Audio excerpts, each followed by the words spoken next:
Hello you plonkers and welcome back today to another video on the Drewzy channel, and today, ladies and gentlemen, I'm going to be discussing the Fremantle Dockers season, a bit of a season review if you will. So before we get into the video, make sure you like the video to support the channel, drop a subscribe if you're new. Anyway, enough begging, let's get into the video.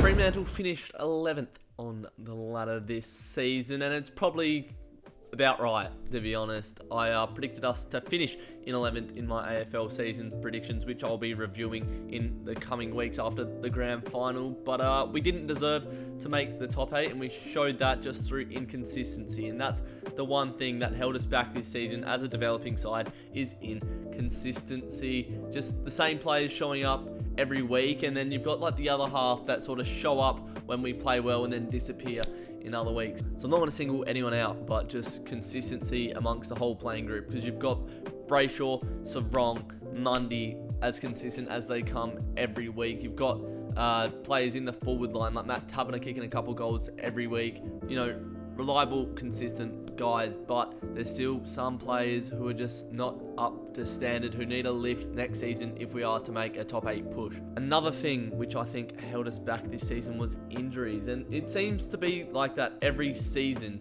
Freo look like they'll be doing well or will be going well, and then, you know, we get clattered by injuries. Brendan Cox was great for us when he was in. Heath Chapman was one of our better players as a first-year player. He looked great when he played. He done his shoulder and was out for the season. Ethan Hughes, there goes 3 of our defenders. Joel Hamling as well, there's 4. And just soft tissue stuff all season long. I don't know what it is, but when you look at Melbourne, they're the top side in the competition, and they've had bugger all soft tissue injuries all season, and it's no coincidence that they have the best strength and conditioning coach in the world in Brayshaw. So, you know, I'm graduating as an exercise and sports science student this year, so Freo, hire me so Freo can put out the best 22 every week without injuries.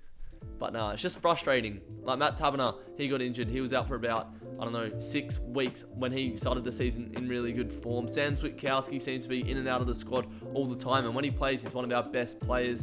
And yeah, injuries are just very frustrating for us right now at Freo. Another thing is just a 4-quarter effort. We seem to not be up for every quarter in a game. When it's going our way and the momentum is going our way, we seem to lift. But as soon as a couple goals get kicked against us, our intensity has just been dropping around the contest. And you saw it in games like against Richmond, when we can bring a 4-quarter effort, nice, hard footy, make it hard for the opposition. It works out for us and we get results, but if you can't bring that to teams like St Kilda, where you just don't have any pressure around the ground, teams are just going to run us off our feet, which they did. I don't know how you can instill that into a side. You're a football team, please just do your role, play hard, and you'll win games if you have a high intensity all game. But, you know, that's something that hopefully we will see rectified next season. I want to see next year a 4-quarter effort. Slow starts have cost Freo lots of games this season, or just quarters of no absence. Games like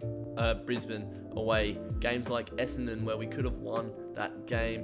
What else comes to mind? That one against Carlton at the MCG. Just slow starts, inaccurate goal kicking. It just mounts pressure on you. So can we please kick straighter next season as well? Is that too much to ask, Freo? Now let's move on to the positives of the season, and I think it's a no-brainer that our youth is very prominent in this side. There was a passing off the baton, if you will, this season, where contributors from previous seasons like Nat Fifes, Walters, who have carried us for years, even David Mundy, even though he's still contributing, we're finally seeing some new contributors. Andy Brayshaw, he was good last season, but he was just on the brink of All-Australian this year, I think. He's our best player just about every week. Caleb Sarong, the best on ground in the derby as a 20-year-old. I think he's 20, maybe 21. I don't know. He's bloody young anyway. And Sean Darcy was probably the 3rd best ruckman in the competition this season. He used to be a very frustrating player, but he's a great mark, and he's just about a 4th mid in there. He gets so many clearances out of the middle. He's massive,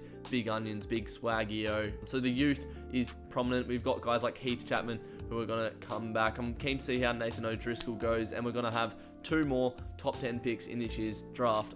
It's looking like, if we trade Chera to Carlton. So the youth is flourishing, and it will continue to flourish. I'm keen to see how guys like Liam Henry go next year, because he showed flashes of brilliance, but again, it's just that consistency that we need to see from those players. Another positive is that our forward line structure is starting to take a little bit of shape. It's not molded yet, but you know, I like the structure. When you have Tracy, Taberner, Schultz, and Switkowski, you got Liam Henry up there and Trav Collier. That is a solid foundation for a forward line for the future. Obviously, that's going to chop and change over the years, but that is a solid foundation. Josh Tracy's 19 years old, and he was really good this season. He's a very demanding player, plays with a high intensity, not shy of getting dirty and going into packs very hard. And Taberner, you know, as frustrating as he is at times, he pops up for 2 or 3 goals most weeks. So that's just a consistent effort from Matty Tabs. I'd like to see us go after another forward in this year's draft, because Taberner is about 28 now. But just the forward line structure, the mix of talls and smalls is beginning to look good. I like it. Up at the other end, the defense is looking schmick. I like what I see coming through. As I've said, I've already mentioned him, Heath Chapman, plenty of times in this video, but Hayden Young off the half-back line is going to be a star for the future. One of the best kicks in our side. He's a great kick, but he's also a great mark. Good contested mark, can drift across the pack and take intercept marks and then release us up the ground as well. So him with Chapman for the next 12 years, if they both stay, it would be absolute delight. Griffin Logue, he's been in the league for about 5 or 6 years now, and he's been frustrating this season, to be honest. As much as I love him, I love the podcast that him and Dave Mundy do. He's a great character, but he needs to lift, I believe. But then, other than that, Luke Ryan and Brennan Cox, I think if Ryan, Cox, Hayden Young, and Heath Chapman can stay fit in this side, I think we're going to be a hard team to crack. But they're always going to be under pressure if we can't provide that 4-quarter effort that I'm talking about. If you're losing the clearances, if you're losing the contest, and they're just repeat entries, they're going to get tired eventually. So, you know, it's not sides working in units. It's not forwards, mids, and backs. You got to work together to take the load of each other's shoulders. Grab the man next year and say, I got your back, brother. But yeah, the defense is looking solid, but need more contribution from the mids to take some pressure off them. Once the pressure is taken off the defenders, you'll be able to see their game flourish when the ball comes down, hopefully to a lesser extent. You know, they'll be able to apply their trade to a greater degree, because the ball's not just coming in all the time. They're not having to reset then go, reset then go. They can sort of assess the game, and then when the ball does come, they're ready for it, if that makes sense. And I'm liking our fringe players now. Guys like Mitch Croden, guys like Brandon Walker, guys who just are sort of coming in and out of the side each week. They have a point to prove every time, and they seem to be improving week on week, especially Brandon Walker off the half-back line. He's another one in that defense who can have a massive breakout year next season. He's been very impressive. I wasn't sold on him when we drafted him, but he's proved me wrong. And Mitchy Croden, he's just a hard little nut, and that's what you want role players to do. You don't expect them to come in and kick 4 goals a game or get 30 touches. You just want them to bring an intensity and earn their spot in the side, and I think that has begun to happen at Freo. Now, where to go next year? We've obviously just lost Adam Chera, who leads Freo's side for inside 50s and the uncontested ball, so we're going to need someone who's going to create those chances, really forge that mid to forward connection. So I'd love to see us go after a big name in this transfer window or bloody trade period, whatever you want to call it. And Justin Longmuir has identified that the wingers are a weakness in our side, and we've just got rid of Brett Bewley. Didn't have too much trust in him. We've seen how much we've missed our wingers ever since Ed Langdon and Brad Hill have left. In particular, Ed Langdon, because you can see how important he is at the Ds at the moment. So I think if we can just add to that midfield each wing and just a solid silky mid, maybe in the draft, a guy like a Neil Erasmus, someone like that can just, yeah, be a silky operator out of the middle. So how would I rate this season as a Freo fan? I'd probably give it a C+, given that on the last day of the season, we potentially could have made finals if we had have won. Even though Essendon did win, we were there in the conversation on the last game of the season, which we haven't been since 2015. So, you know, it's a clear improvement objectively, but, you know, we just need that consistency. Consistency is the key for me. And we can't keep drafting and recruiting players that aren't going to stick around at Freo. Chera leaving is going to be a massive blow to us. And after Brett Bewley leaving, Lachie Schultz potentially wants to return home, being his best mate.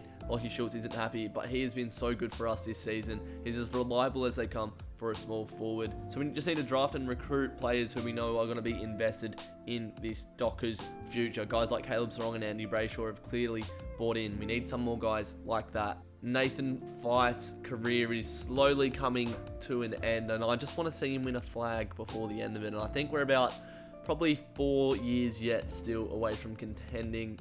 David Money's probably going to be gone by then as well. So the youth of this side has to be the emphasis. They have to get a lot of games this season. We'll see where we go in the draft, getting replacements for those older players, namely in the middle and in defence as well. But overall, I think we are on a slight incline, slowly but surely. Just with a bit of consistency, we could have made the 8 this season. Even though we sort of slipped down the draft order and get a better pick, and we probably would have got kicked out of the finals anyway. We need to start setting a winning culture that you see at other clubs, which hasn't been there for Freo for most of our history.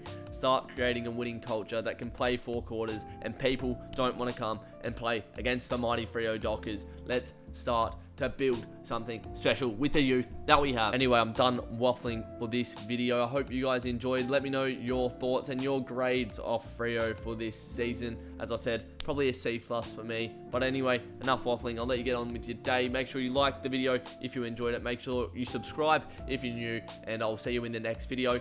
Take care, you plonkers.